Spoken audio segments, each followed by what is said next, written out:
자, 안녕하세요. 추석을 맞이해서 제사와 관련된 이야기 해드리도록 하겠습니다. 제가 지난번에 화장하면 제사 안 지내도 된다 이런 얘기를 한번 했다가 진짜 댓글로 욕을 얼마나 먹었는지 거의 신선이 될 정도로 욕을 많이 먹었어요. 그런데 제가 얘기하는 것들이 다 내용이 있는 얘기입니다. 그러니까 근거가 없는 얘기가 아니고요. 그래서 어떤 분들은 그렇게 말씀하시더라고요. 화장을 해도 무슨 뭐 뼈가루가 남아있는데 왜 그게 관계가 없느냐. 뼈를 빻아도 그렇고 뼈가 어차피 살아있는 거 아니냐라고 하지만 실제로 유교는 그렇게 안 봅니다. 그러니까 무슨 뭐 과학적으로 뭐 DNA가 어떻고 그런 얘기를 하는 게 아니고 각 종교에서 어떻게 보는가에 대해서 생각을 한번 해보면 그게 왜 불가능한지를 알게 돼요. 사실 실제로 여러분 어렸을 때까지만 하더라도 유교에서는 화장 자체가 없었습니다. 그러니까 화장하는 경우는 어떤 경우였냐면 시신이 온전치 못했을 때, 그 얘기는 이제 사고사를 당했거나 교통사고를 당했거나 이랬을 때만 화장을 했고 정상적인 상태에서는 절대 화장을 안 해요. 그래서 시신의 보존이라고 하는 게 굉장히 중요한 의미가 있거든요. 그리고 이런 화장과 관련해서 가장 재미있는 것 중에 하나가 뭐냐면 부관참시 문화. 저는 어렸을 때 부관참시가 뭐냐면 한명회라든지 김부식 같은 분이 부관참시를 당했거든요. 그러니까는 죽고 나서 뭐 몇십 년, 안 그러면 그보다 더 오랜 지나도 몇 년에서 몇십 년 그 뒤에 시신을 꺼내서 그 허리를 자르고 목을 자르고 심지어는 가루를 내버립니다. 근데 그게 무슨 의미가 있냐? 라고 생각할지 모르지만 여기에는 종교적으로, 그러니까 유교적으로 중요한 의미가 있어요.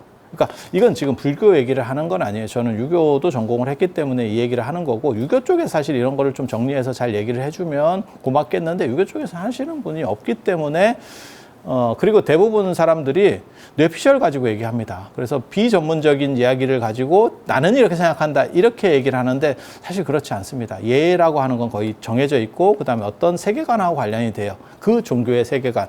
그래서 뼈숭배는 전 세계적으로 다 있습니다. 뼈숭배는 다 있습니다. 그러니까 유교는 특히 시신의 보존이라고 하는 부분에 굉장히 방점이 찍혀 있는 거고 뼈숭배는 불교도 있고 그 다음에 기독교도 있고 그리고 유교에도 있는 거예요. 불교 뼈숭배 중에서 가장 대표적인 게 사리 문화라고 보시면 됩니다. 사리가 구슬이라고 생각하시는 분이 있는데 그런 거는 훨씬 후대에 나오는 거고요.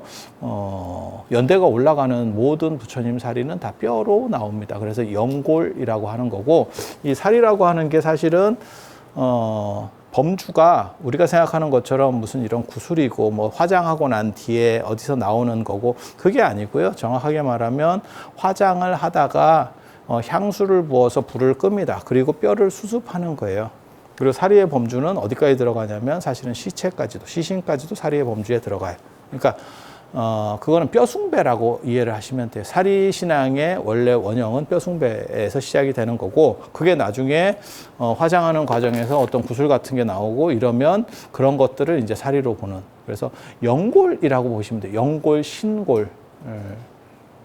그래서 모든 연대가 올라가는 아무튼 그러한 사리는 전부 다 뼈로 다 되어 있다. 그리고 지금 가장 부처님 사리로 유력한 거는 인도에서 가장 유력한 거는 아시다시피 인도 델리 박물관에 있는 피프리아와 탑에서 출토된 사리입니다. 그거는 근본 8탑 중에 하나고 고고학적으로 발굴이 돼서 지금 인도 박물관에 델리 박물관에 모셔져 있는 거예요. 우리 식으로 말하면 서울 용산박물관, 국립중앙박물관에 모셔져 있는 거예요. 그래서 그게 어떻게 보면 가장 유력한 사리고 뼈편입니다. 그리고 뼈였기 때문에 아쇼카 왕이 7개의 부처님이 돌아가시고 나서 8개의 큰 사리탑이 만들어지거든요. 그중에 7개를 열어서 분사리, 그걸 쪼개서 다른 사리탑들을 만들 수 있는 거예요. 구슬 같으면 쪼갤 수 없습니다. 그러니까 나중에는 무슨 얘기가 나오냐면 사리는 마치 금강석과 같이 그러니까는 뭐 좁쌀이라든지 콩과 같이 아주 단단한 거라서 도끼로 쳐도 안 깨지고 뭐 이런 얘기들이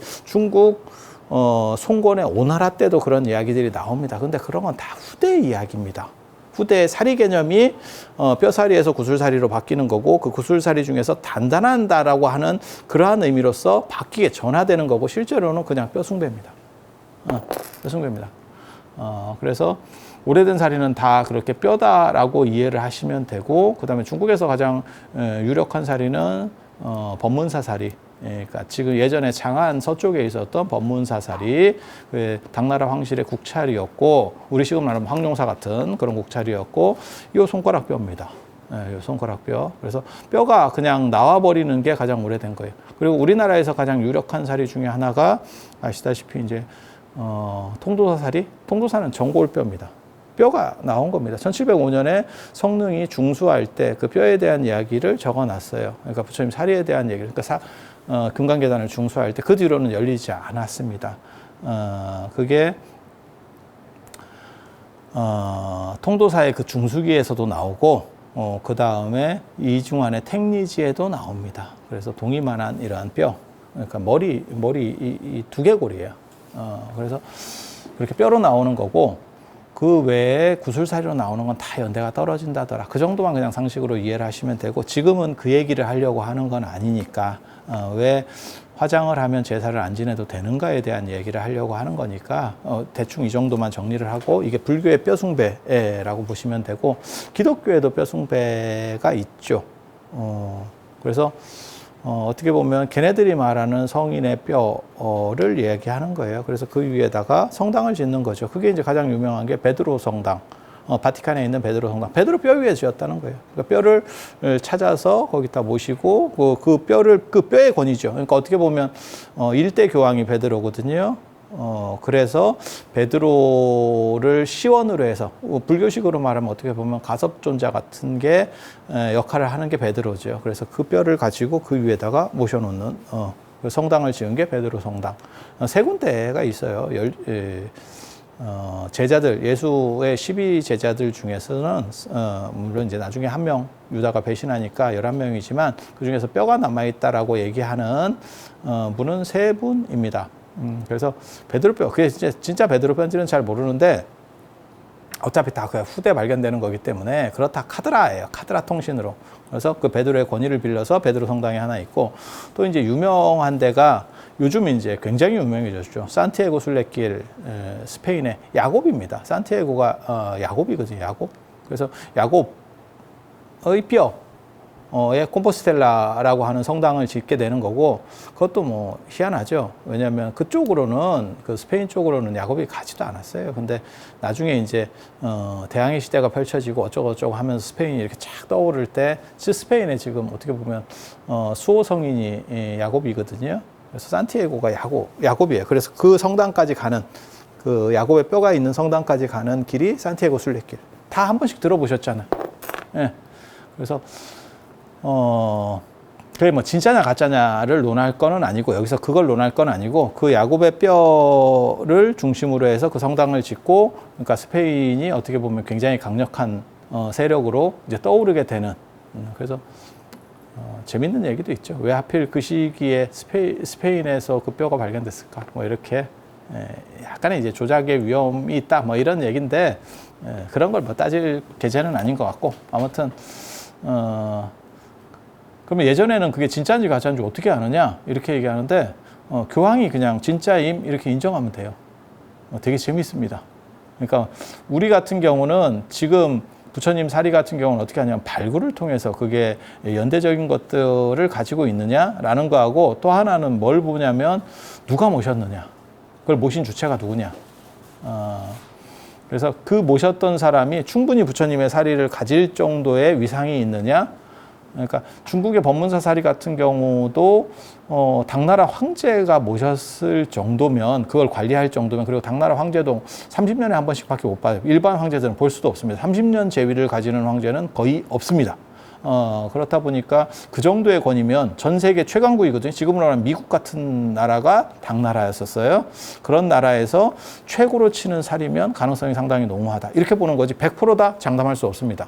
피프리하와 출토 사리는 100%다 그렇게 얘기할 수 있습니다. 왜냐하면 근본 팔탑에서 최근에 발굴이 돼서 나온 거기 때문에, 영국이 인도 지배할 때 그냥 발굴을 통해서 타임캡슐처럼 나온 거기 때문에 그건 100%다라고 말할 수 있는 거고, 그 나머지는 사실 정확하게 말할 수 없어요. 그래서 제가 그런 얘기도 하잖아요. 스리랑카에 수도인 콜롬보에 가면 불치사가 있는데 스리랑카에서 가장 최고의 성물로 여기는 거예요. 하지만 그 사리는 제가 보기에는 그냥 가짜입니다.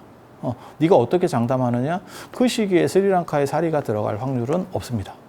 미얀마의 쉐다곤 파고다 100m나 되는 99m라고도 하고 100m라고도 하는데 그 탑에 부처님 사리가 모셔져 있다. 그 전혀 불가능한 얘기입니다. 불교학적으로 전혀 불가능. 그러니까 자신들의 권위를 강조하기 위해서 나오는 이야기지. 그러니까 우리는 지금 합리적으로 따지는 거고, 종교적인 것만 우리가 만약에 중세 시대 때나 그 고대 시대 때 태어났으면 이런 합리성이 없습니다. 그래서 천주교에서 지금 인정하고 있는 저 성인들의 뼈다, 자기네 12사도의 뼈다라고 하는 것들도 사실 합리적 근거는 없어요. 그냥 걔네들이 그렇게 주장하는 거고 교황이 그렇게 인정해서 그렇게 그냥 되는 거다라고 이야기할 뿐이에요. 그래서 두 군데가 지금 제가 말씀드린 게 베드로 성당, 바티칸의 베드로 성당, 그 다음에 콤포스텔라, 스페인의 콤포스텔라, 산티아고, 야고보의 뼈, 베드로 뼈 이렇게 두 개를 얘기했고 또 하나가 아주 희한하게도 인도에 있죠. 인도에 도마 무덤이 있죠. 첸나이. 전에 저도 거기를 갔었죠. 그 성당에 갔었죠. 그래서 좀 뭐 말이 되네 안 되네 얘기를 하는데 제가 봐도 조금 그건 좀 심하죠. 그 당시에 아무리 멀리 와도 인도까지 오기는 사실 지리학적으로 봤을 때 쉽지는 않습니다. 쉽지는 않습니다. 그리고 기독교도 예수가 죽고 나서 한참 뒤에 로마가 이제 콘스탄티누스 황제가 기독교를 공인하면서 이렇게 뜨기 시작하는 거예요. 그전에는 그냥 이렇게 좀 많이 떨어졌죠. 그러니까 불교하고 그러니까 유교하고 기독교가 거의 비슷한 상황이라고 보면 되고, 그러니까 처음에는 굉장히 찌리한 상황이었던 거예요. 그러다가 이렇게 떠오르는 후대에 이렇게 뜬 케이스고, 불교는 처음부터 뜬 거예요. 그래서 상황들이 다릅니다. 그러니까 불교는 부처님 돌아가실 때 8개국의 왕들이 와서 사리를 서로 쟁취하려고 하고 할 정도로 서로 모셔가려고 할 정도로 부처님은 떠 있었던 거고, 예수라든지 공자는 그냥 이렇게 이러고 있다가 나중에 중국 같은 경우는 유교 같은 경우는 한나라 한 무제 때 동중서를 한번 거치고 그래서 이렇게 떠오르는 거고, 그전에는 유교가 별게 없었어요. 그리고 기독교 같은 경우도 콘스탄티누스 황제가 공인하면서부터 시작이 되는 거기 때문에 그 전에 이게 찌리할 때는 이게 어떻게 바뀔지 알 수가 없어요. 그걸 찾아갈 방법이 없어.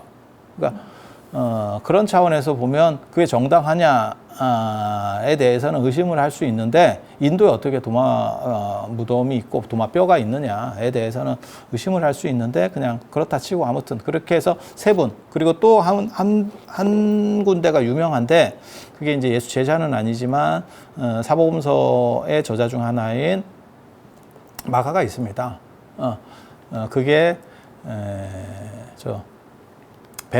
베니스의 산 마르코 성당입니다. 마르코가 마가거든요. 그래서 거기 가보면 그건 이제 베네치아 공국이 굉장히 강력했거든. 굉장히 강력했거든. 한때 어떻게 보면 그 유럽을 주도했었죠. 그때 이제 당신들의 또 권위를 위해서 마가의 뼈다라고 하는 걸 입수해서 그 성당을, 지금도 이제 뭐 베니스에 가보시면 진짜 성당 대단하죠. 그 앞에 광장 엄청 유명하잖아요. 마르코 광장.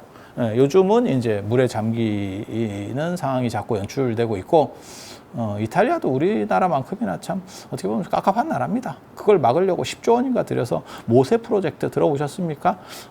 베니스를 물벽을 만드는 거죠. 그래서 물이 더 이상 못 올라오게 일종의 움직이는 댐 같은 거 작동할 수 있게, 그래서 그 방어벽을 만들었는데 10조를 투자해서 만들었는데 물이 새서 아무 쓸모 없더라. 이탈리아 하여간 재밌는 나라예요. 저런 나라가 어떻게 예전에 어떻게 보면 전 세계를 호령했었는지. 수나라 당나라가 들어서기 전까지 로마가 최강입니다. 전 세계 최강입니다.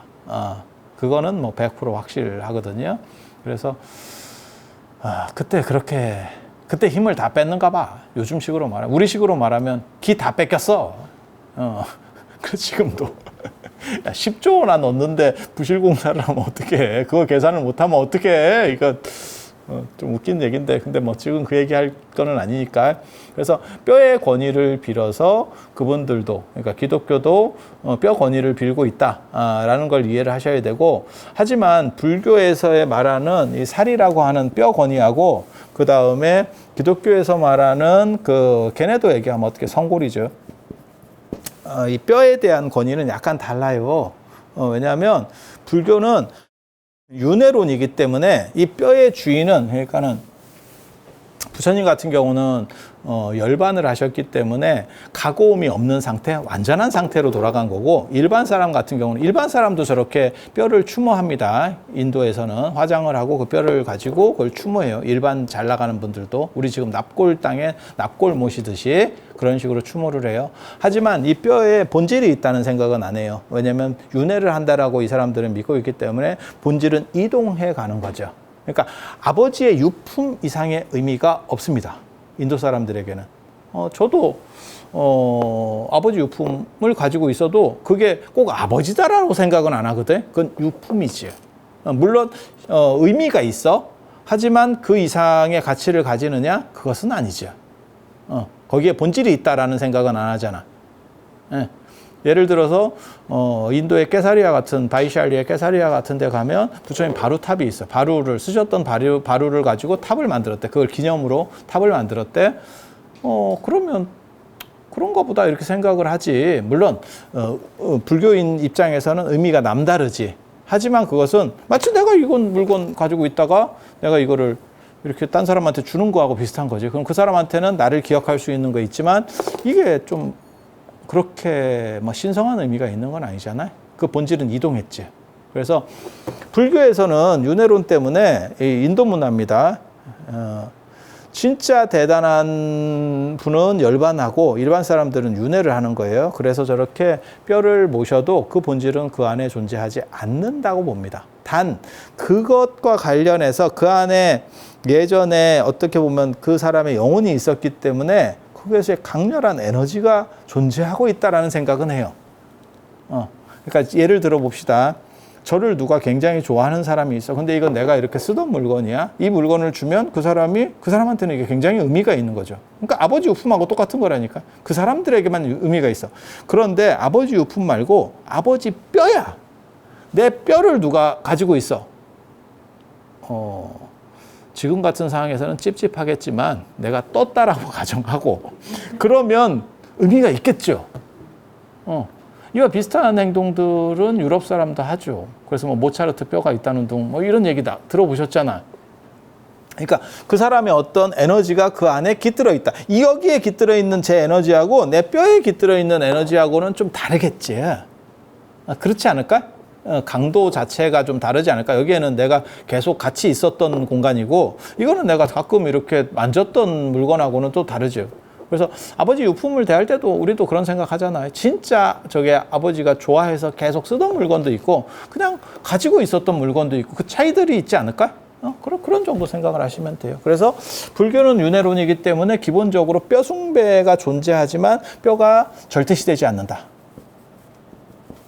그래서 나중에 부처님의 사리도 마찬가지입니다. 절대시되지 않아요. 그래서 불교에서는 경전이라든지 진리라든지 이런 것이 중요하지 이러한 뼈라든지 그러니까 사리라고 하는 것이 절대값을 가지지 않는다더라 라고 하는 것이 불교 안에서 비판으로 일어나죠. 그런 걸 보고 이제 반야사상 이렇게 얘기를 합니다.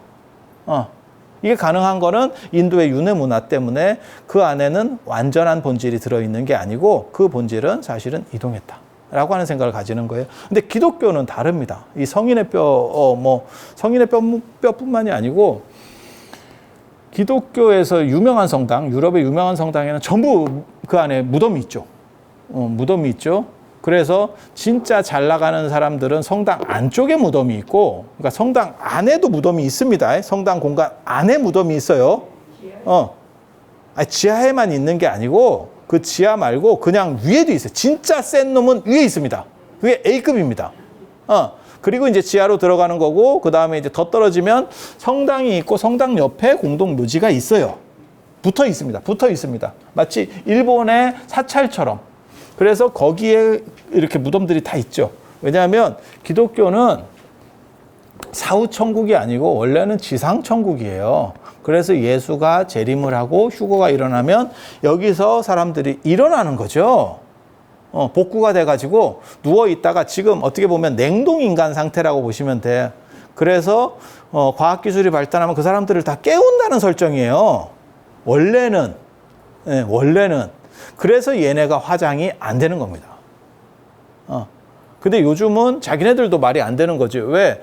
그게 이제 빨리 내려왔어야 빨리 내려와서 저렇게 되기를 바랬는데 저게 안 내려오니까 묻어놔도 다 삭은 거예요.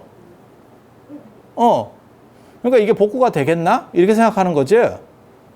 우리도 아시다시피 이제 이장을 하다 보면 이제 몇 자리 좀 좋은 데 쓰면 한 100년, 200년도 가는데 그렇다고 뭐 1000년, 2000년이 가겠어요? 뭐 화석화되지 않으면 쉽지 않거든. 그거는 뼈가 이렇게 나온다는 건 몰라. 치아 같은 경우는 특수한 경우에 나올 수 있을지는 모르겠지만 아무튼 그게 쉽지 않거든요. 그렇다 보니까 자기네들도 이제 문제가 생기는 거죠. 그래서 지금은 사후천국설을 얘기하고 그 다음에 추세상 화장에 대해서도 동의하는 쪽으로 가고 있는 거죠. 근데 원칙적으로는 이게 불가능해요. 천주교 불가능합니다. 그래서 유럽 사람들은 전부 성당에다가 매장을 하고 그 다음에 프랑스 같은 경우는 그 카타콤 지하에 프랑스 파리 시내 안에도 있잖아요. 거기 뭐 300만 구가 있다 하는 동 뭐 몇 킬로에 걸쳐서 이 뼈가 있잖아요. 거기 진짜 막 층층이 쌓여 있죠. 어떻게 보면 캄보디아의 킬링필드보다 더 심한 그런 유적들이 있죠. 그렇게 나올 수밖에 없는 게 뭐냐면 계속 그 생각을 하면서 화장을 못 하게 되는 거죠. 그래서 불교는 화장을 통해서 불교나 이게 인도의 유목문화, 아리안족 문화의 화장을 통해서 그 영혼이 그 화장의 연기를 타고 딴 데로 이동한다고 생각하는 쪽이고 기독교는 사실 이게 불가능합니다. 이게 얘네 관점에서는 화장 자체가 불가능합니다. 그래서 걔네들이 시체를 계속 보존할 수밖에 없었고 그래서 돈 많이 주면 거의 밀폐시켜버리죠. 그게 이제 영국에서 제일 유명한 그 성당 있잖아. 갑자기 왜 생각이 안 나나? 영국에, 늙어서 이제 생각이 안 나네? 웨스트민스터 사원. 영국 왕실 사원.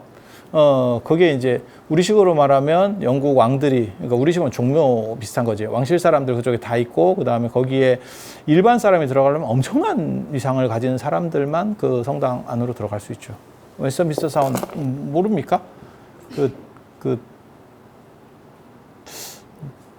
가봐.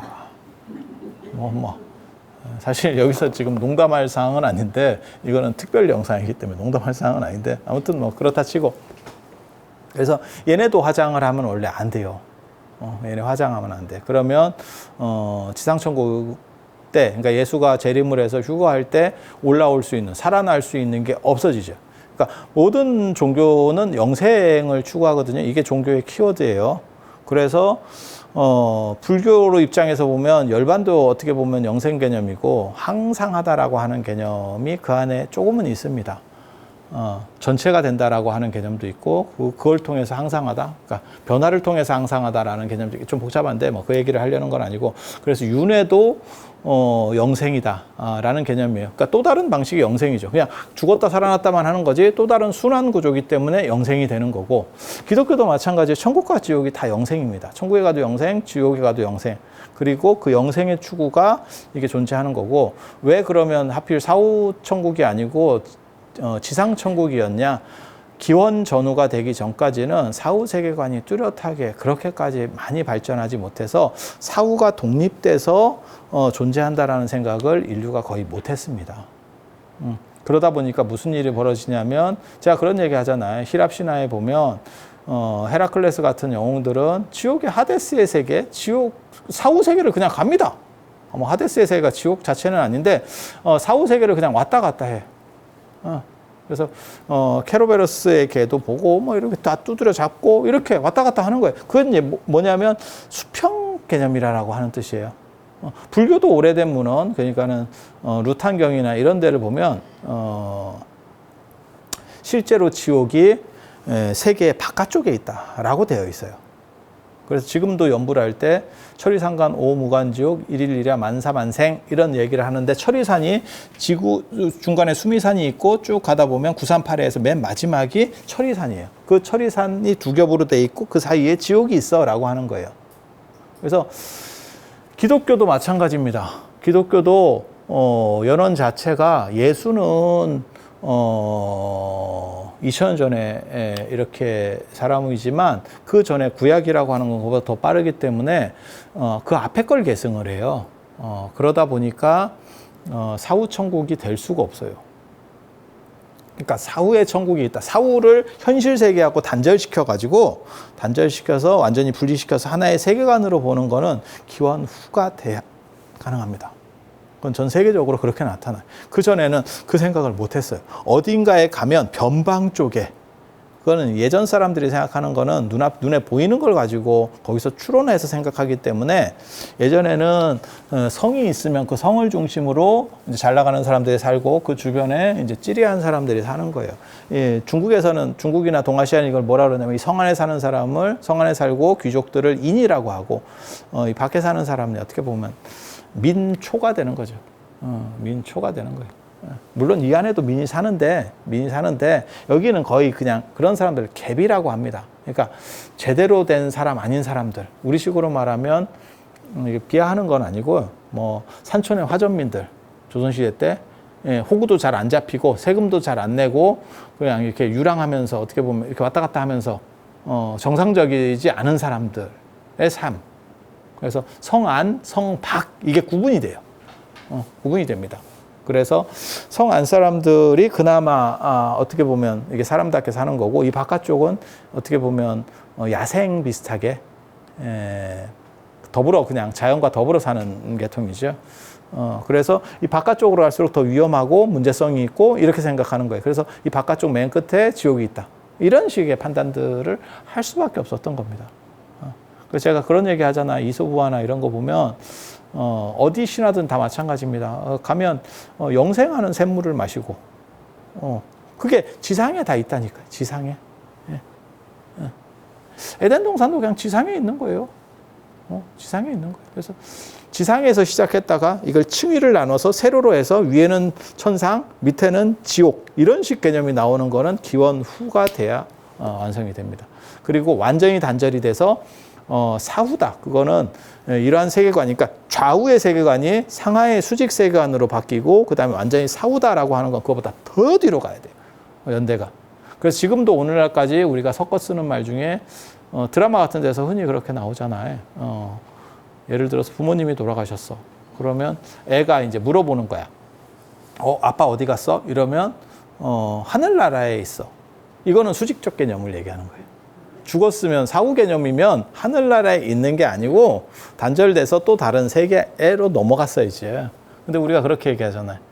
그리고 동아시아에서는 한 600년대가 되면 이 인지가 더 높아져요. 그래서 어떻게 되냐면 마음 안에 있다. 이런 천국과 지옥이라는 것이 실제로 존재하는 게 아니고 네 마음 속에 존재하는 거야. 네가 어떻게 인식하느냐에 달린 거야. 라고 하는 유심주의로 딱 바뀌게 됩니다. 굉장히 재밌는 구조예요. 그래서 어떤 식으로 간다라고 보시면 되냐면 좌우 개념, 중앙 가운데는 좋은 거, 나쁜 데로 갈수록 지옥, 이런 식으로 좌우 개념이었고 그게 기원 전후가 되면 상하 개념이 되면서 우리 사는 세계, 천상, 지옥 이렇게 가는 거고, 그 다음에 사후는 단절되어 있다라고 하는 거는 400년대, 500년대쯤 돼야 그런 사고가 납니다. 그리고 저런 것들이 아구가 더 잘 안 맞으니까 동아시아가 그게 제일 빨라요. 마음 안에서. 내가 어떻게 인식하느냐는 거지, 그것은 실존이 아니야. 실제 하는 것이 아니야. 라는 이야기를 합니다. 그리고 그런 걸로 가장 대표적인 책이 육조단경. 육조해능 스님의 육조단경 보면 유심정토, 정토도 그렇고 뭐 다 이런 식으로 나옵니다. 네 마음을 어떻게 돌리느냐에 따라서 사실은 관점의 차이인 거지, 그게 현실적으로 그러한 특수공간이 존재하는 것은 아니야. 라고 이야기를 합니다. 그래서 이렇게 바뀌어간다라고 하는 거고, 그러면 이게 바뀌었으면 사람들 생각이 다 바뀌느냐? 그렇지 않아요. 오늘날에도 삐삐 쓰는 사람이 있고, 진짜로 존재한다니까. 그렇게 옛날식이 조금씩 묻어서 남아있는 거예요. 묻어서 남아있는 거예요. 그래서 옛날 스타일이 아까 얘기한 불교에서도 천리상관 오무간지옥 하듯이 그거는 수평적 개념을 얘기하는 거고, 수평적 개념을 얘기하는 거고, 그 다음에 천상 개념도 있고, 그 다음에 유심 개념도 있고, 다 있는 거예요. 이게 막 섞여서 혼재되어 있는 겁니다. 그래서 학문적으로 얘기하면 그거를 포를 잘 뜰 수 있는 사람이 공부를 많이 한 사람이에요. 그래서 구분해서 볼 수 있는 사람. 그래서 이런 텍스트에 어떤 문헌이 이런 세계관을 가지고 있어 라고 하면, 그거는 아마 이 시대쯤 만들어졌겠다 라고 추정을 해내는 겁니다. 그래서 뭐 그렇다 치고, 그래서 기독교는 아무튼 화장할 수 없습니다. 원칙적으로는. 그래서 신도들이나 이런 분들은 화장을 할지 모르지만, 천주교를 예를 들면 고위 성직자들 화장하는 경우 없습니다. 아직까지도 그거는 용납이 잘 안 되는 거예요. 왜냐하면 걔네 사고 안에서는 그게 지금 작동이 안 되는 거죠. 불교는 어떻게 됐느냐? 동아시아 같은 경우는 원래 우리가 매장 문화가 있었고, 그건 유교 문화입니다. 지금 이제 유교를 설명하려고 가는 거예요. 그 유교 문화 속에는 화장을 하면 안 돼요. 그래서 화장하는 문화가 들어왔을 때 굉장한 충격을 받았고, 실제로 스님들도 고려 초까지 화장 안 했습니다. 그래서 부도를 파면 그 밑에서 뼈가 나옵니다. 석관이 나옵니다. 여러분 생각에는 불교가 들어온 게 고구려 372년 굉장히 오래됐는데, 쉽게 말해서 1300년, 1400년이나 됐는데 무슨 금방 정착되는 거 아닙니까? 정착되지 않았습니다. 불교에서 화장을 처음으로 한 스님은 누구냐면 자장률사입니다. 자장률사가 처음으로 화장한 분인데, 자장률사가 화장한 이유는 시신이 온전하지 못했습니다. 추락사로 돌아가시기 때문에 시신이 온전하지 못해서 화장을 한 거고, 그 뒤로도 화장하지 않았습니다. 그래서 한동안 안 했어요. 물론 하시는 분도 있었어. 그리고 그 스님들도 잘 화장을 안 할 때 화장을 했었던 아주 결정적인 분이 있죠. 그게 문무왕. 그래서 그 문무왕에 대한 그 화장 얘기가 계속 나오는 겁니다. 왕이 어떻게 저렇게 빨리 했을까? 묘제라고 하는 게 가장 잘 안 바뀌어요.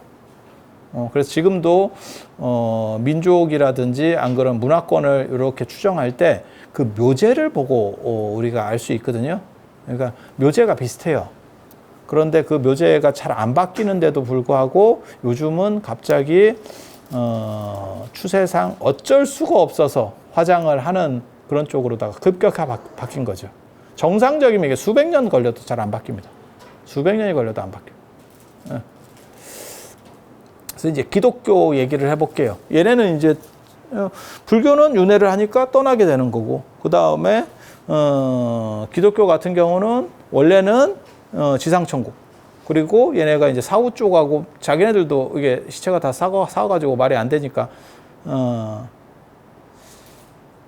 이게 부활한다는 거는 이 개념은 저 이집트에서 나오는 거예요. 정확하게 말하면 이집트에서. 그리고 유대인들이 이집트에서 저 애굽에서 예민 생활, 그러니까 노예 생활들을 했기 때문에 그걸 이제 받아오는 거거든요. 그래서 아직 이게 오래된 사고예요. 그래서 얘네도 원래는 화장하면 안 되는 거고, 그리고 가장 사후 세계관과 관련해서 가장 특이한 생각을 하는 게 제가 보기에는 유교입니다. 전에도 제가 그런 설명을 해드렸었지만, 은나라 때 18대 제인 반경이라고 하는, 그 당시에는 황제라는 표현을 안 썼어요. 진시황부터 황제라고 쓰니까. 그래서 18대 제인 반경부터 이제 지금 우리가 알고 있는 조상숭배, 매니즘이라고 합니다. 매니즘. 그러니까 샤머니즘, 그 다음에 애니미즘, 토테미즘 하는 것처럼 동아시아에만 존재하는 게 매니즘, 사람 숭배입니다.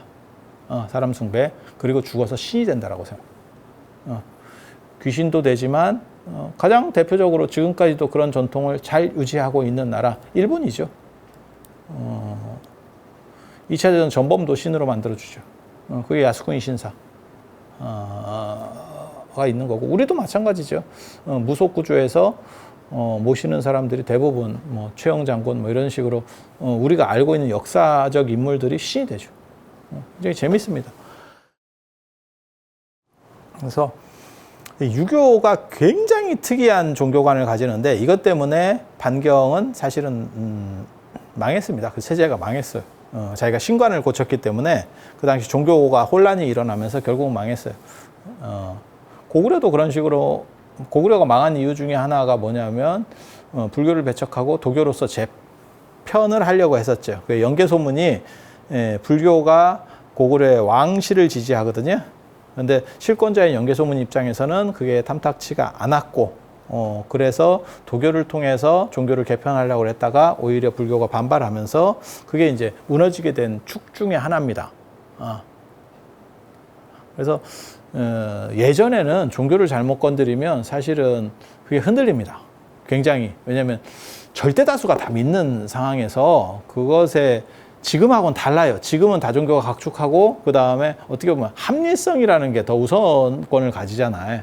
그러니까 아무리 뭐 신도네 이렇다 그래서 요즘 뭐 기독교에서 그런 거 하잖아요. 뭐 누구를 찍어라. 근데 그게 뭐 투표할 때 뭐 찍으라 한다고 목사가 찍으라 한다고 찍고 이 정도 수준은 아니거든요. 지금은 시절이 바뀌었잖아요.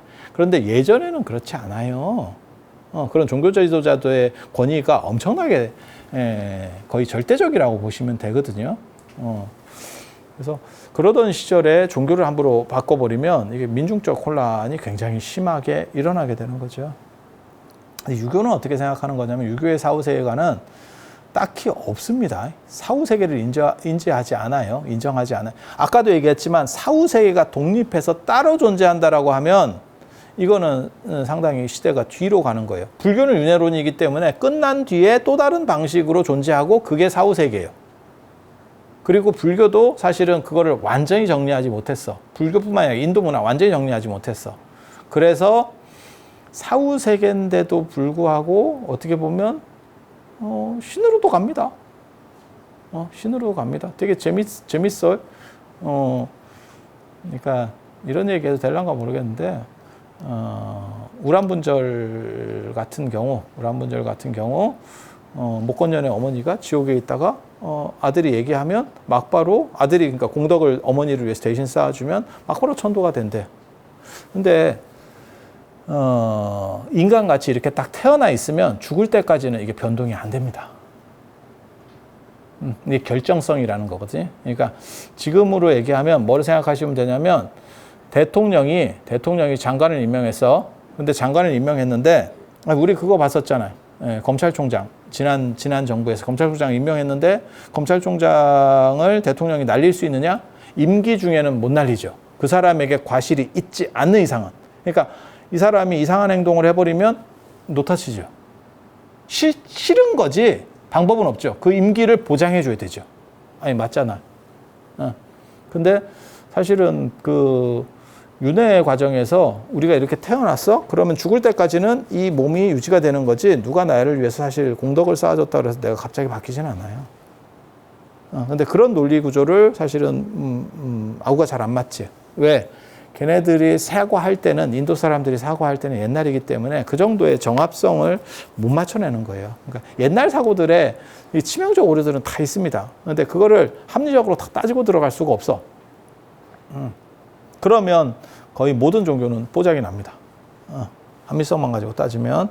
그래서 그런 논리 구조의 충돌이 있다라는 정도만 기본적으로 이해를 하시면 되고, 유교는 어떻게 생각하는 거냐면 유교도 사후세계관이 없어요. 그러니까 사람이 죽으면 그것은 잠재적으로 잠깐 가는 거예요. 그게 한 100여 년 정도 간다라고 유교 사람들은 생각을 해요.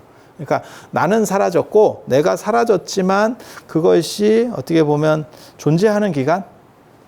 그러니까 그런 걸 보고 뭐라고 생각하시면 되냐면 기차 생각하시면 돼요. 기차가 달리다가 브레이크를 밟았어. 정차했어. 힘을 더 이상 그러니까 힘은 더 이상 들어가지 않아. 에너지는 더 이상 들어가지 않아. 그래도 1km를 간다 하는 거거든요. 이건 잔여기간이에요. 잔여기간. 그러니까 유교에서 제사를 지내는 기간은 사실은 그 기간입니다. 만약에 영혼이 계속 존재한다고 유교 사람들이 생각했다면 이것은 제사를 끊을 수가 없어요. 이건 불천이가 됩니다. 천이라고 하는 거는 4대까지 지내다가 더 이상 없어지는 거고 불천이는 영원히 지내는 거예요. 그래서 에너지가 아주 강력하고 공이 있는 분들은 시조라든지 중시조라든지 이런 경우는 불천이로 지내는 경우들도 있습니다. 불천이는 계속 지내는 거예요. 그분의 공을 기리기 위해서. 하지만 영원히 존재하지 않습니다. 그거는 주자의 귀신편이라든지 안 그러면 주자 어류 같은데, 주자 가래나 이런 데 보면 거의 잘 정리가 돼 있습니다. 그러니까 유교의 세계관이라고 하는 게 잘 정리가 되어 있어요. 그래서 유교에서는 영혼이 항상하다고 보지 않습니다. 신멸론이라고 합니다. 그건 신멸론. 그러니까는 영혼이라고 하는 것은 사라진다. 기론이에요. 마치 기운이 뭉쳤다가 흩어지면 사라지는 것처럼, 마치 기압에 의해서 구름이 만들어지고, 수증기나 기압에 의해서 구름이 만들어지고 나중에 흩어지는 것처럼 그렇게 생각하는 거예요. 그래서 어느 정도 제사를 지내다가 그 잔여 기간 끝나면 더 이상 지낼 필요가 없는 거예요. 그래서 되게 재밌는 게 무속에서도 신내림을 받고 뭐 이런 귀신들도 너무 오래된 귀신 없어요. 삼국시대의 귀신 나오면 되게 재밌을 건데 없어요. 그렇게 오래 못 갑니다. 그래서 그것도 유교적인 배경과 연결이 있어서 나타나는 현상 중에 하나입니다. 그리고 유교는 발생을 어떻게 보냐면, 인간의 발생을 어떻게 보냐면, 이 발생론을 알아야 이게 왜 화장이 안 되는지를 이해할 수 있거든요.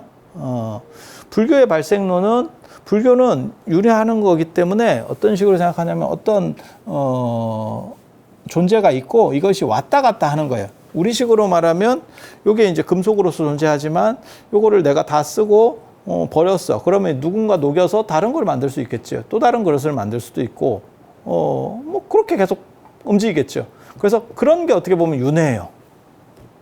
윤회예요. 그리고 그것의 시작점을 어떻게 볼 거냐? 그게 불교적으로 사실 뚜렷하지가 않아. 네. 시작점을 말하기가 굉장히 어려워요. 그러니까 현상은 말할 수 있는데 그 시작은 어떻게 되느냐라고 하면 이게 상당히 애매하다고. 네. 시작은 어디냐? 물론 뭐 세기경이나 장암경 같은 데 보면 사실 그런 게 나오긴 나와요. 종밀의 원인론이나 뭐 이런 데 보면 나오긴 나오는데 완벽하지 않습니다. 깔끔하지 않습니다. 시작을 어떻게 볼 거냐. 그런데 어떤 시작된 시점부터 보면 그것이 바뀌면서 계속 나가는 거죠. 그리고 이거는 영혼만 그런 게 아니고 전체가 다 그런 거예요. 우리가. 이것도 마찬가지지. 이것도 뭐 다 쓸모가 다 돼가지고 이 책상을 어떻게 불에 태워. 그러면 그게 소멸하고 또 다른 에너지로 바뀌어서 그것이 또 다른 축적되겠죠. 그렇게 흘러가지 않을까? 전 우주가 그렇게 흘러가고 있는 거 아닐까? 그래서 존재 자체가 어떻게 보면 다 윤회가 되는 거죠. 꼭 영혼만이 아니더라도. 이게 이제 불교식 사고라고 보시면 되고, 기독교는 정확하게 정해져 있죠. 누가 시작점인지. 신이라고 하는, 근데 이제 거기서 기독교에서도 문제는 뭐냐면, 신은 그러면, 신의 시작점은 뭐냐? 라고 하는 게 이제 문제가 똑같이 걸리는 거거든요. 여기랑 똑같아요. 이게. 존재의 시작은 어디냐라고 하는 거하고, 신의 시작은 어디냐라고 하는 거예요. 근데 여기도 신은 존재했다라고부터 시작이거든. 신은 존재했다. 그래서 원인 없이 존재하는 거 신이에요. 원인 없이 존재하는 게 신. 그리고 그 신이 뭐 여호와든 야훼든 간에 이 신이 인간들을 하나씩 만들어가는 거죠. 인간을 만드는 거죠. 그래서 기독교에서는 자살할 수 없습니다. 왜? 내가 부여된 내 생명은 내게 아닌 거예요. 신이 나에게 준 거거든요. 그래서 내가 함부로 그걸 끊게 되면 지옥에 가는 겁니다. 불교는 자살이 가능합니다. 왜? 이거는 바뀔 뿐이지 내 거예요. 그래서 불교는 자살한다고 지옥 간다? 이런 설정이 없습니다. 이런 교리가 없습니다. 기독교는 자살하면 지옥입니다. 제가 전에 그런 얘기도 해드렸었잖아요. 자살할 거면 개종하고 자살해야 될 거다. 안 그러면 영원히 지옥이다.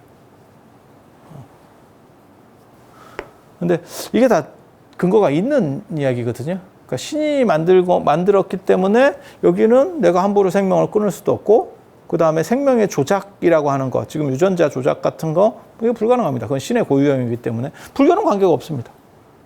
정확하게 말하면 불교 관계 없습니다. 불교 교리에서는. 그러니까 이게 어떤 것이 맞다를 얘기하는 게 아니고 얘네는 이렇게 본다를 보면 되는 거야. 본다를 보면 되는 거예요. 그래서 기독교 입장에서는 신이 만들으니까 이거는 새로 구운 빵과 같아. 그래서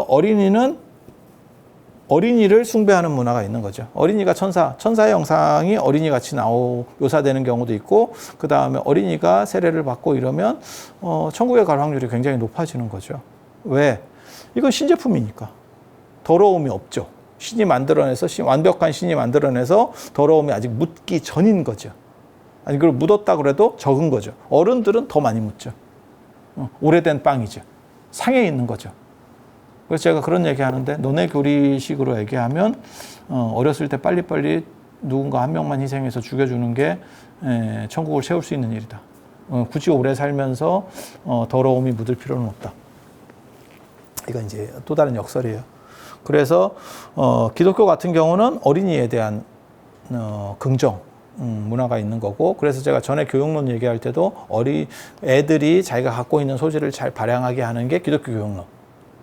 불교는 어떠냐?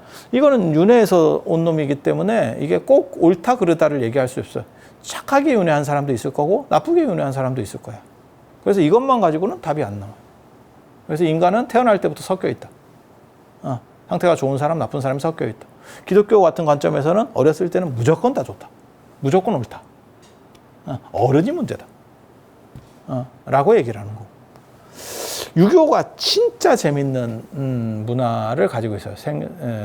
인간의 존재와 관련해서. 근데 합리적이기도 해요. 어떻게 보면.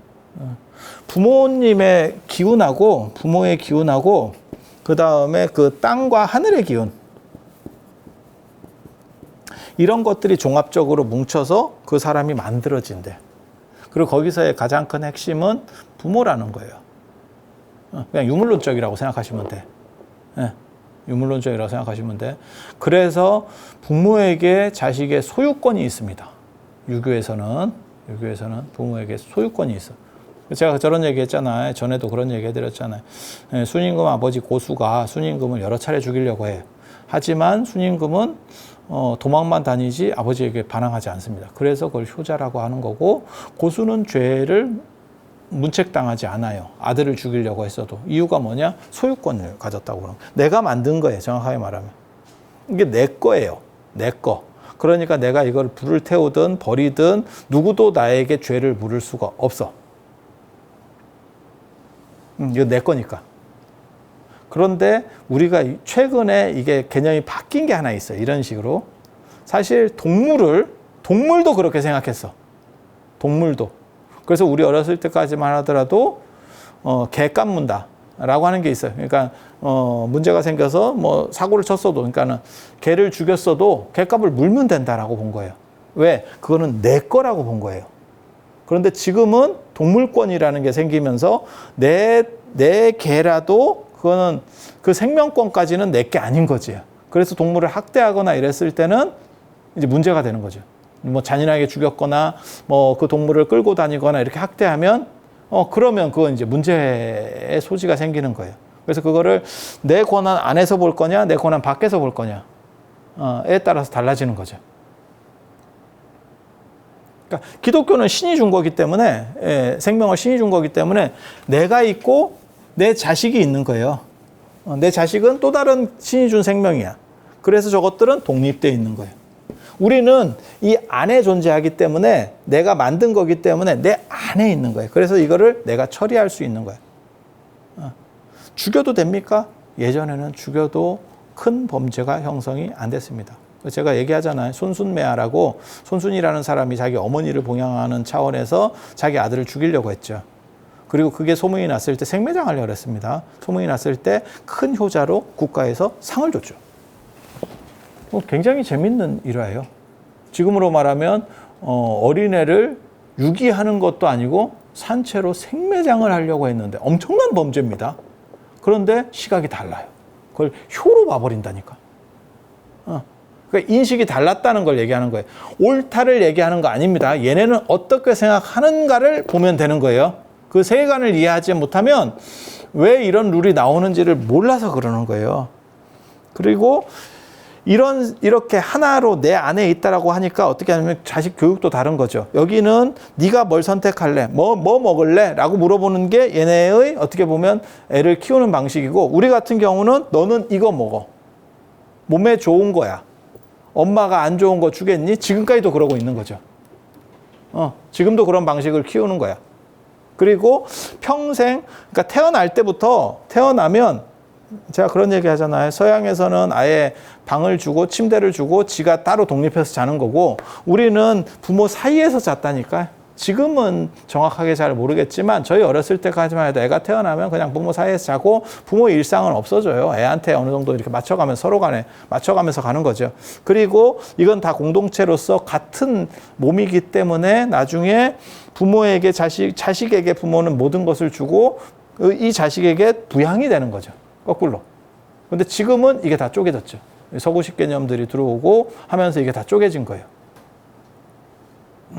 사는 방식이 다른 거예요. 왜? 이해하는 방식이 달랐기 때문에. 그래서 제가 얘기하잖아요. 입양을 할 때 서양 같은 경우는 모르는 사람들 입양하기가 쉬웠던 게 이게 다 독립되어 있다라고 생각했기 때문에. 그런데 우리나라에서는, 동아시아에서는, 유교 문화에서는 입양이라고 하는 거는 피가 다른 사람을 절대 입양할 수가 없고, 내 자식이 없으면 내 동생 자식 중에서 장남을 입양한다. 라고 하는 거예요. 그래서 이 틀을 유지하려고 하는 거예요. 혈족의 틀. 그래서 자식은 부모가 만든 거고, 그 자식을 통해서 그 집단 씨족이 계승됩니다. 씨족이 계승됩니다. 그래서 따로 사후세가 존재하는 게 아니고, 나는 사라지지만 내 자식을 통해서 어떻게 보면 나랑 가장 비슷한 내 자식이 나를 대신해서 살아가고 있는 거예요. 이어서. 그래서 제가 그런 얘기 하잖아요. 유교에서는 3,000가지 죄 중에서 죄가 3,000가지가 있는데 그 중에서 불효가 으뜸이고, 불효 중에서 또 첫째는 자식 없는 게, 여기서는 아들입니다. 그렇게 해서 대가 끊어지면, 자식이 끊어지면 제사가 끊어지고 더 이상 손이 끊어지면서 위에 있는 모든 사람들이 다 죽어요. 그러니까 무슨 의미냐면 개나리 꺾고지 한다고 생각하시면 돼요. 이 개나리가 있어. 근데 내가 이거를 꺾어가지고 이 다음 개나리를 만들었어. 박아놓으면 살거든요. 그래서 이건 죽은 거야. 그리고 이 개나리가 이 자리를 차지했어. 또 그걸 계속 대를 반복하는 거야. 그게 뭐 50대를 내려갈 수도 있고 100대를 내려갈 수도 있고 이렇게 내려가. 그러다가 마지막 개나리에서 이게 안 된 거예요. 끊어져 버린 거야. 그럼 어떤 일이 벌어지느냐? 이것은 독립되어 있는 동시에 사실은 앞에 걸 이어가고 있는 거죠. 왜냐하면 싹을 받아서, 안 그러면 씨를 받아서 키운 게 아니고 꺾고지를 통해서 그냥 뿌리를 내린 거기 때문에, 여기에는, 이 새로운 개나리에는 이 과거의 개나리가 존재하고 있는 거죠. 유교는 그렇게 봐요. 그게 집단의식입니다. 집단의식입니다. 그렇게 해서 그 기운이 계속 내려가고 있는 거예요. 그래서 자식이 없으면, 혈통을 계승한 자식이 없으면 이게 끊어지게 되고 이 집단 전체가 위에가 다 죽는 거예요. 그래서 남아선호 같은 아들에 대한 중시가 엄청나게 나오는 겁니다. 그래서 이런 문화가 있고, 이제 제사와 관련해서 이야기를 해볼게요. 제사와 관련해서. 살았을 때, 사람이 태어났을 때 인간이라고 하는 게 고등동물이고, 고등동물의 특징은 생장 기간이 굉장히 길어요. 그렇다 보니까 누군가는 그걸 이제 보살펴 줘야 되고, 그걸 약 한 3년 정도라고 본 거예요. 그건 이제 논어에 나오는 말이에요. 논어에 나오는 말이에요. 전에도 제가 그런 설명들을 해드렸었기 때문에 더 얘기는 안 하겠는데, 그래서 돌아가시고 난 뒤에 3년 심효살이를 하는 거고, 유교에서는 그렇게 보는 거예요. 3년 심효살이라고 하는 게, 태어났을 때 3년 정도를 나를 봐줬기 때문에 부모님 돌아가셨을 때 저쪽에서는 돌아가시고 난 뒤에 마치 신생아처럼 가는 거예요. 그래서 태어났을 때는 생일이 있고 돌아가셨을 때는 기일, 죽은 당일입니다. 당일. 나중에 제가 충문 그런 거 설명을 드릴게요. 그러면 당일 제사라는 게 뭐 정확하게 나와요. 그래서 저쪽 세계에서는 그게 이제 생일이 되는 거예요. 이쪽 세계에서는 돌아가신 날이 되고 저쪽 세계에서는 생일이 되는 거예요. 그래서 그쪽에는 또 미약하니까 이번에는 그 보답을 받았던 자식이 3년 정도를 그쪽에서 보필해 주는 거예요. 그래서 그쪽에 적응하는데 한 3년 정도 지나면 처음에는 밥도 이제 매일 먹어야 되고, 그래서 제가 늘상 얘기하는 거 있잖아요. 부모님 제사를 안 지낼 수도 있는데 뭐 크게 힘들지 않으면 한 3년까지는 해드리고 뭐 제사를 합사를 하든지 하시면 좋을 것 같다. 예, 이런 얘기를 해드리는 거예요. 그래서 그렇게 한 3년 정도 지내고 3년 정도 이제 심요살이를 하고 그 사대봉사라고 하는 것은 원래는 그렇게 하는 건 아니에요. 그거는 고위급들만 한 거였었고, 그런데 제사 룰을 보면 전체적으로 주자의 관점이나 이런 것들을 이해를 하면 어떻게 생각할 수 있냐면 내가 본 사람은 불러올 수 있어요. 그러니까 내가 기억하는 사람은 아직 기운이 덜 흐트러진 거야. 내가 완전히 기억하지 못하면 사실은 완전히 흐트러졌다고 보시면 돼요. 그러니까 여러분들도 뭐 10대 할아버지도 있겠죠. 아니, 누군가 몰라도 있긴 있겠죠. 족보 같은 데 찾아보면 계시겠죠. 그러니까 내가 있겠지. 하지만 그분에 대해서 뭘 아느냐? 아무것도 몰라. 그런 분은 내가 모시기 어렵다는 거예요. 그런데 여러분이 할아버지 생각하고 뭐 더 심한 분은 증조 할아버지를 뵀을 수도 있겠죠. 그러면 떠오르는 이미지가 있으면 감흥한다는. 그러니까 우리가 기억해 줄 때 정도까지는 그 영혼이 잠재적으로 존재한다라고 보는 거예요. 덜 흐트러진 거지. 이렇게 흐트러져 가고 있는 거고, 그러니까 기차가 달리다가 나는 더 이상 멈췄어. 그래서 정지가 됐어. 그래도 이 에너지에 의해서 이렇게 흩어지는 시간이 있는 거죠. 그게 언제까지라고 생각하냐면 사람들이 산 사람이 기억해 주는 정도의 기간까지. 그게 약 한 100년 정도. 100년 정도면 본 사람은 싹 없습니다. 존재하기가 어렵죠. 그냥 생각해 봐도. 그러니까 우리도 그런 거 있잖아요. 사람이 죽었어. 그런데 지금 숨 떨어진 지 얼마 안 됐어. 그러면 온기가 남아있죠. 그때 만지면 사람이 얼굴도 펄구적적하고 괜찮아요. 그런데 예를 들어서 한 1시간 정도 지나가지고 이렇게 하면 틀리죠. 느낌이 다르죠. 이게 내가 알던 그분인가? 라고 하는 굉장히 좀 약간 이렇게 딱 다르죠.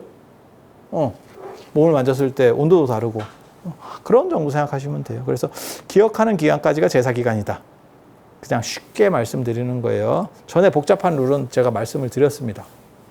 저 전에 영상에서 말씀을 드렸고, 그리고 이 기간 동안에, 이런 기간 동안에 뼈도 마찬가지예요. 영원히 간다라고 생각 안 해요. 명당은 수백 년 갑니다. 그게 굉장히 재밌습니다. 그리고 동아시아 이 유교에서도 뼈 숭배예요. 이 뼈를 왜 뼈 숭배가 자꾸 나오냐면, 앞에서도 얘기했는데 뼈 숭배가 자꾸 나오냐면 인간의 본질이 뭔가라고 옛날 사람들이 생각했고, 그 중에서 가장 단단하고 오래 가는 게 뼈라고 생각한 거예요. 그래서 이 살이나 근육보다는 뼈가 가장 본질 아니야? 라고 생각하는 거예요. 좀 답답한 생각인데 지금 생각하면 야, 그게 어떻게 본질이 될 수 있어? 라고 할지 모르지만 이게 2000년, 3000년 전에 사람들 생각은 그럴 수밖에 없어요. 그거를 얘기를 해야 돼. 그래서 그 뼈가 어떻게, 이 뼈가 존재할 때까지가 어떻게 보면 그 영혼이 잠재되어 있다라고 하는 생각도 하게 되는 거예요. 그래서 이 뼈를 오랫동안 남기면, 제가 그런 얘기 하잖아요. 묘자리 중에서 제일 안 좋은 묘자리는 미라가 되는 자리고, 그 다음에 명당 자리는 뼈만 남고 살이나 근육은 다 없어져요. 뼈가 노릇노릇하게 남습니다.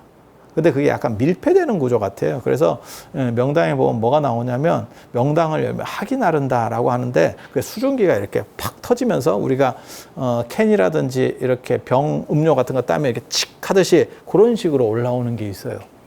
그걸 학이라고 표현한다고. 옛날 사람들은 학이 이렇게 수증기가 탁 터져 나오는 거예요. 그래서 실제로 명당 자리는 뼈를 중심으로, 그리고 우리가 관상이나 이런 거 볼 때도 동아시아에서는 선골도풍이에요. 선인의 뼈, 도인의 풍모. 골상을 보는 겁니다. 골상을. 이 형상을 보는 게 아니고, 눈에 보이는 형상을 보는 게 아니라 뼈 기운이 어떠냐. 뼈 기운이 좋냐를 통해서 기운이 올바르냐, 삿대냐를 보는 거예요. 청탁, 수박이라고 하는 거를 이 뼈를 중심으로 봅니다. 그리고 그거는 풍수지리에서 땅을 볼 때도 골산을 보는 거예요. 골산을. 그래서 겨울에 풍수를 봅니다. 그러니까 나뭇잎이 이렇게 덮여 있고, 그 다음에 뭐 이렇게 무성할 때는, 숲이 무성할 때는 그게 잘 안 보이는 거지, 용맥이. 그래서 뼈를 통해서 그 본질이 계승된다라는 생각이 있는 거고, 여기서 다음 후손들과 연결점을 뼈로서 봐요. 그러니까 영혼으로 보는 문화가 하나 있고, 혼으로 보는 문화가 있고, 그 다음에 뼈로 보는 문화가 이 두 개가 있습니다. 그래서 사당은 이 영혼으로 보는 문화고, 그 다음에 무덤은 뼈로 보는 문화예요. 이게 다르죠. 이중 구조를 가지고 있죠. 예전으로 거슬러 올라가면 무덤 위에 사당이 있었습니다. 진시황릉도 그렇게 축조된 거고, 지금 우리가 광개토대왕릉으로 추정하는 광개토대왕릉, 장수왕릉 이런 걸로 추정하는 것도 다 위에가 이렇게 피라미드가 구조해서 위에가 잘려 있는 게 거기에 원래 사당이 있었던 거예요. 그래서 무덤 위에 사당이 있으면 최고죠. 딱 봤을 때도 굉장히 어떻게 보면 감흥이 잘 오는 거죠. 그런데 그 영혼들이 있다는 거를 이제 이 두 종류로 보는 거예요. 저는 근데 그 생각도 납득은 돼요. 납득은 돼. 왜냐하면 이게 나를 보호해 준다라는 생각도 있는데 어떤 면에서 무서워요. 그러니까 예를 들어서 내가 우리 아버지 뼈를 방 안에다 모시고 있어. 그러면 나는 별로 안 무서워. 내가 아는 분이니까. 근데 내 부인이 있다고 생각해봐. 그것도 다르지. 아니, 그렇지 않을까? 며느리 입장에서는 또 다르지 않을까? 요즘은 개뼈를 모시고 있는 분들도 있잖아. 그게 자기는 괜찮아. 남의 입장에서는 다르죠. 그렇지 않아? 그리고 더 재밌는 거는 자기 부모래도 다르다는 거예요. 아까도 얘기했잖아요. 그러니까 혼수 상태하고 숨 떨어졌을 때하고 숨 떨어지고 한두 시간 돼가지고 간경증이 일어났을 때 또 틀리다니까, 이게. 사실 혼수 상태나 숨 떨어졌을 때나 현상은 비슷하거든. 상황은 비슷하거든. 완전히 다르죠. 그런 거 비슷해. 그래서 내 부모님이라도 무서운 건 무서운 거야. 그래서 제가 그런 얘기 하잖아요. 사람이 돌아가시면 이율배반적인 우리가 행동을 한다. 그건 뭐냐면 복복복이라고 당신이 입으시던 옷을 가지고 지붕 위에 올라가서 복 이렇게 흔들면서 그게 영혼이 떠나가는 거를 다시 돌아오세요 라고 말하는 거예요. 복복복이에요.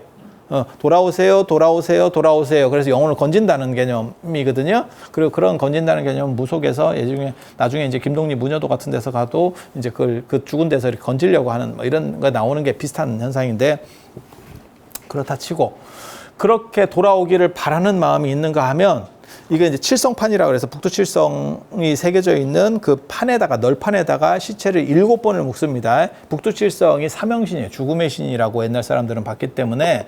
그래서 그쪽으로 이제 어떻게 보면 북두칠성이 관할하는 쪽으로다가 가는 거예요. 넘어가는 거예요. 죽음의 신. 그래서 남극 노인성이 생명의 신, 그 다음에 북두칠성이 사명의 신, 죽음의 신.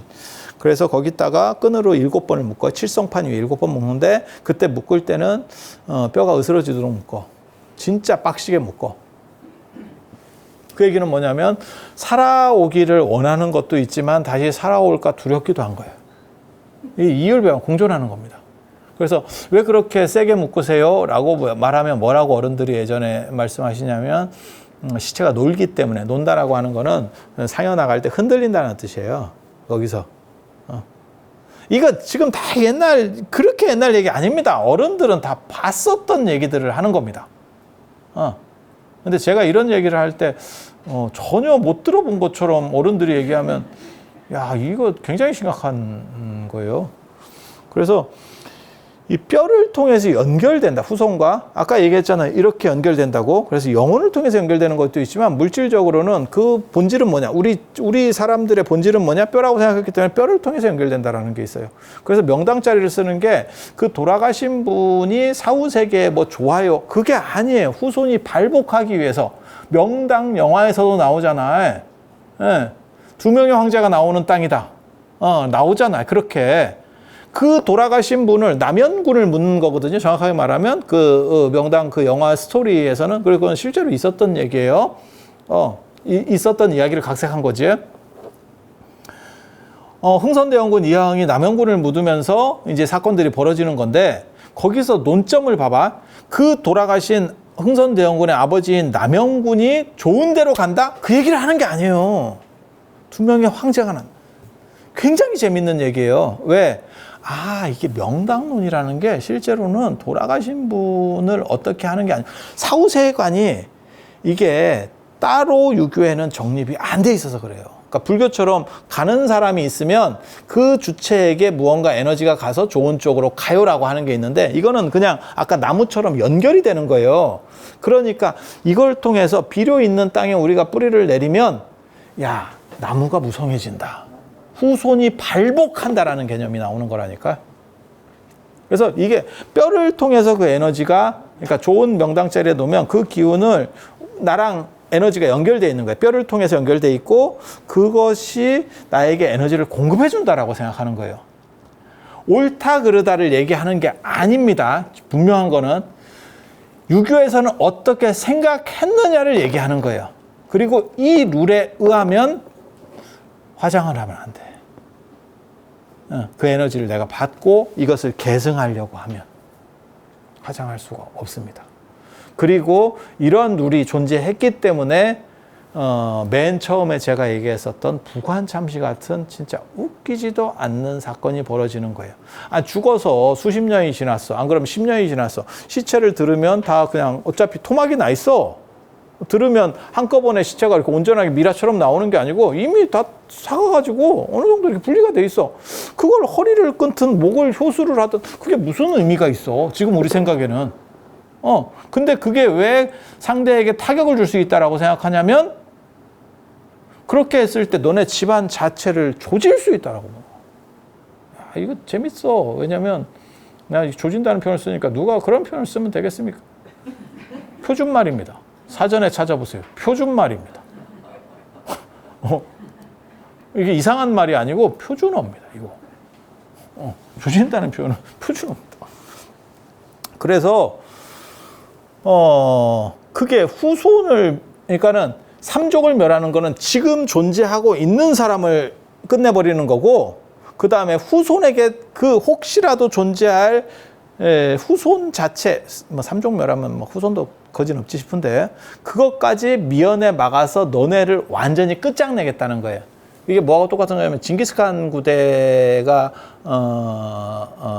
서방을 점령할 때, 그러니까 유럽 쪽으로, 동유럽 쪽으로 점령할 때 말 안 듣는 놈들은, 그러니까 항복하라 그러면 항복하면 되는데 항복 안 하고 버티는 놈들, 그 다음에 쟤네들이 굉장히 거셌어, 저항이 거셌어. 그러면 어떻게 하냐면 거기서 생명 있는 것들을 다 죽여요. 사람만 죽이는 게 아니고 닭, 개 같은 가축까지 다 죽이고 그 집터를 파서 연못을 만들어 버립니다. 거기에 다시 사람이 살 수 없는 구조를 만들어버려요. 이게 어떤 의미인지 대충 아시겠죠? 근데 이와 똑같은 의미 부여를 하는 게 부관참시, 그 다음에 더 심하면 뼈를 갈아버려요. 부관참시에서 효수하는 경우도 있습니다. 근데 효수에 뭔 의미가 있는가 싶어. 그냥 해골 나온 거 뭐 어쩌라고. 지금은 그건 지금 우리 생각. 유교에서는 완전히 달라요. 그렇게 당하면 그 집은 멸문이 돼요.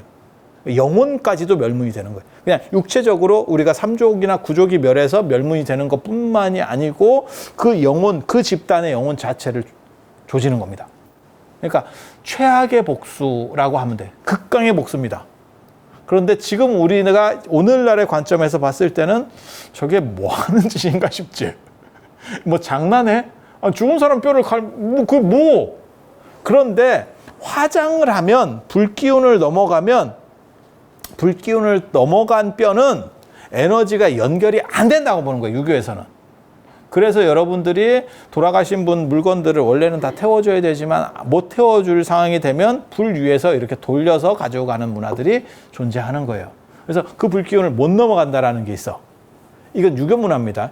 불교는 관계가 없어요. 불교는 화장을 해도 관계가 없어. 그러니까 에너지가 넘어간다라고 생각해. 근데 유교는 불은, 이거는 굉장히 강한 에너지이기 때문에 삿된 것들이나 이런 귀신이나 이런 것들은 넘어갈 수가 없다는, 에너지가. 그래서 화장을 하면, 그러니까 화장한 뼈는 연결점이 끊어져 버리는 겁니다. 후손과 연결점이 끊어지는 겁니다.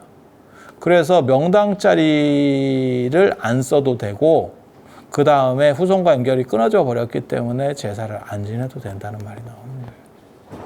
그리고 이런 거를 옛날 사람들은 알았기 때문에 유교 문화가 있을 때는 절대 화장하지 않습니다. 그러니까 여러분들은 이런 것들을 이제 이 룰을 잘 모르니까, 이런 내용들을 잘 모르니까 유교도 화장할 수 있는 거 아닙니까? 조선시대 때 그 말하면 진짜 끝나는 거예요. 뭐 화장해도 뭐 그 뼈 있는데요. 절대 그렇게 안 됩니다. 그래서 끝까지 나오는 게 이제 불교를 유교에서 비판할 때 이런 얘기들이 계속 나와요. 그리고 아시다시피 신체 발부는 수지 부모다 들어보셨죠? 그리고 논어에도 나와. 그러니까 효에 어떻게 보면 공자 제자 중에서 효의 가장 핵심적인 인물이 증자라는 사람입니다. 증삼입니다. 공자보다 굉장히 나이 어린 제자인데 논어에 자자가 들어가는, 그러니까 아주 증자학파가 커요. 그런데 이 증자라는 사람이 맨 마지막에 죽으면서 한 말이 그게 굉장히 대단하죠. 제자들을 다 모아놓고 내 손을 펴봐라. 이게 이 손을 펴보라는 게 아니고 이 손을 들어봐라. 이렇게 팔뚝 들어봐라. 다리 들어봐라. 다리 걷어서 보고 거기에 흉터 있냐? 상처 있냐? 이렇게. 와, 없습니다. 깨끗합니다. 내가 효를 맞췄다. 이게 미친 소리인데, 지금 생각하면 미친 소리인데, 이게 이제 유교의 비겁주의를 낳았다라고 저는 얘기하는 거거든요. 근데, 내 부모에게서 받은 거기 때문에, 출전이 여기기 때문에, 내 부모에게 모든 것을 그대로 깨끗하게, 다시 반환해야 된대. 예. 이 사고가 있는 거예요. 그러니까 이 룰 안에서 그 얘기가 나오는 거야. 그래서 우리 그런 거 있잖아. 면암 최익현 단발령 내렸을 때 머리는 자를 수 있을지언정 머리는 못 자른다. 상투는 못 자른다. 지금 생각해 보면 저게 무슨 또라이 같은 얘기야. 야, 이거 자르라는 거하고 이게 그렇게까지 너를 죽인대? 아니에요. 유교 문화에서는 있을 수 없는 일입니다. 왜? 몸 전체를 보존해야 되기 때문에. 그래서 지금은 그렇게 안 하지만 개화기 때나 안 그러면 일제강점기 때도 그게 있었어요. 저는 어렸을 때도 봤습니다. 어른들은 손발톱 깎은 거 다 모읍니다. 머리카락 떨어진 거 다 모읍니다.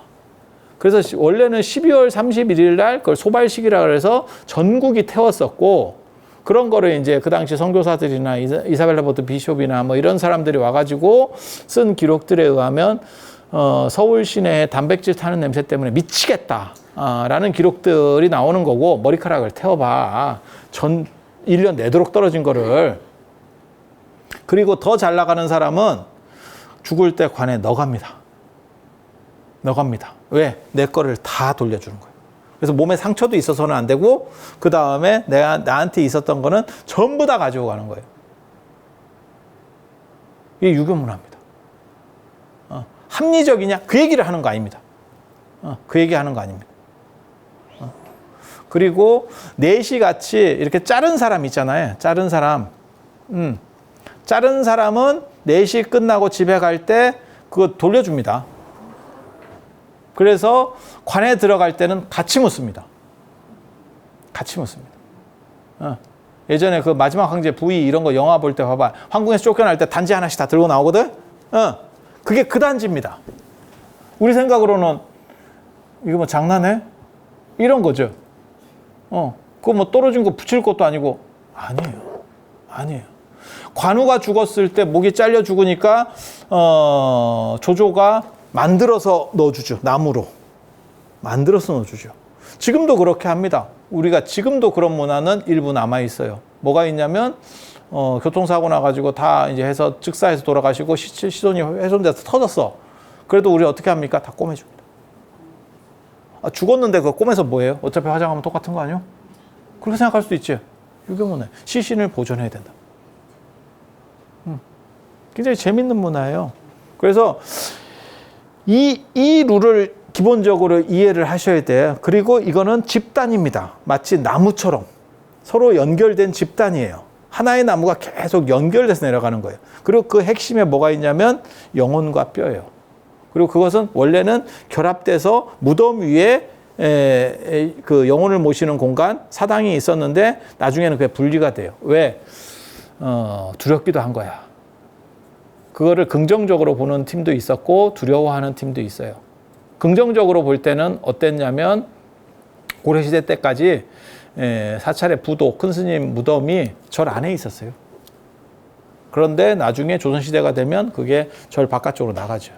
보호는 하되 입구 쪽에서 뭐해? 이게 안쪽 좀 무섭다. 이렇게 생각하는 거예요. 무덤도 마찬가지예요.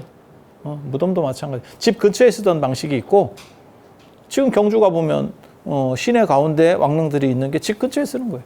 그렇게 해서 나를 보호해 준다라는 개념도 있는 거고 무서워하는 것도 있는 거죠. 그래서 대부분 선산이 있어도 대부분 다 집하고 멀죠. 선산이 집 근처에 있는 경우 없죠. 그래서 그런 식으로 바뀌면서 사당과 쉽게 말해서 신의를 모시는 공간과 그 다음에 무덤 공간이 분리가 돼버려요.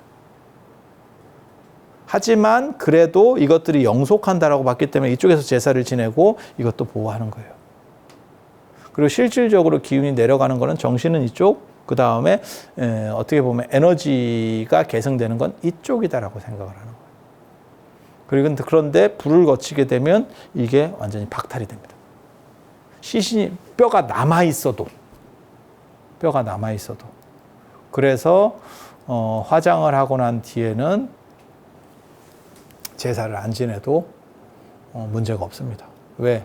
그 집단은 이거는 다 끝난 거예요. 끝난 거예요. 그리고 이 룰을 안다면 굉장히 두렵지. 뭐하고 똑같은 거냐면 아들 없는 거하고 똑같은 거예요. 그러니까 더 이상 제사권을 계승할 사람이 없는 거죠. 그러면 나만 죽는 게 아니고 내 위에가 다 죽어요. 그래서 제가 그런 얘기 하잖아요.